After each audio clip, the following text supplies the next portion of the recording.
vous remercie simplement parce que beaucoup de choses ont été dites et on voit effectivement en entendant ces interventions que le problème n'est pas simple du tout et que on comprend la souffrance des pères, on comprend l'inquiétude que nous avons tous par rapport à l'enfant parce que nous plaçons l'intérêt supérieur de l'enfant évidemment devant tout ça.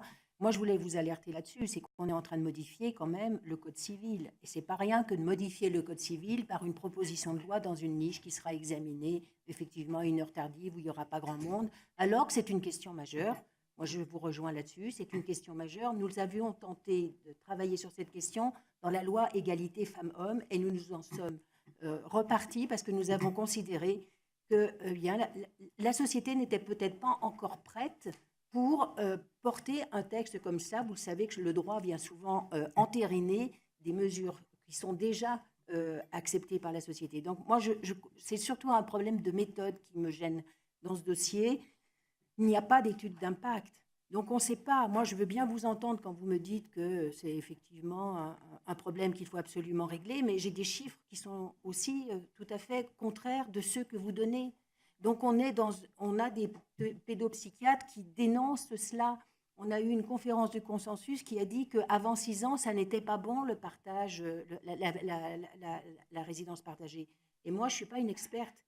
Je suis un législateur qui va aller modifier le Code civil sans savoir vraiment ce qu'elle fait. Et ça, je pense que je ne veux pas le faire, d'autant plus qu'on a un argument. On veut ici changer la méthode de travail. Donc, changeons la méthode de travail. Nous avons le divorce par consentement mutuel. Ça a été très compliqué à mettre en place.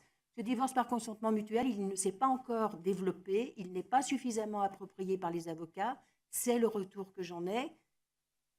Il y a l'absence du juge et il y a l'invitation à ce que les parents se mettent d'accord. Voyons ce que fait ce divorce par consentement et s'il n'incite pas les parents à trouver une résidence partagée en sachant que les conditions matérielles, c'est sur les conditions matérielles essentiellement que le juge se prononce parce qu'à un moment c'est possible, à un autre ça ne l'est pas, ou pour des raisons de violence bien évidemment.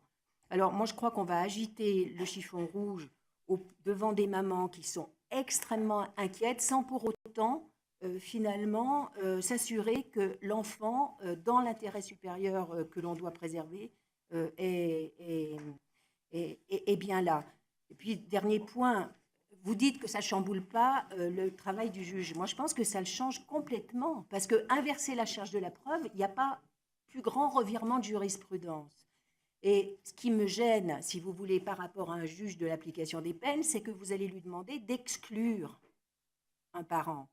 Alors que quand il décide de la résidence partagée, il inclut le parent. C'est-à-dire que le juge a une démarche positive et il ne va pas exclure pour une raison sérieuse en écartant un parent, en considérant que ce parent ne satisfait pas cette exigence. Moi, je pense que j'ai été magistrat, c'est vrai que exclure me gêne beaucoup plus que d'inclure et d'avoir une démarche positive qui évite ces préjudices moraux que l'on peut faire peser à la personne qui a été exclue de ce droit commun qui serait la résidence partagée. Voilà, moi, ce que je voulais vous dire en première analyse. Je ne doute pas que vous avez bien travaillé ce texte, mais je suis à ce stade extrêmement réservée, et pour ne pas dire même contre le texte qui est proposé. Je vous remercie. Monsieur le rapporteur, en réponse.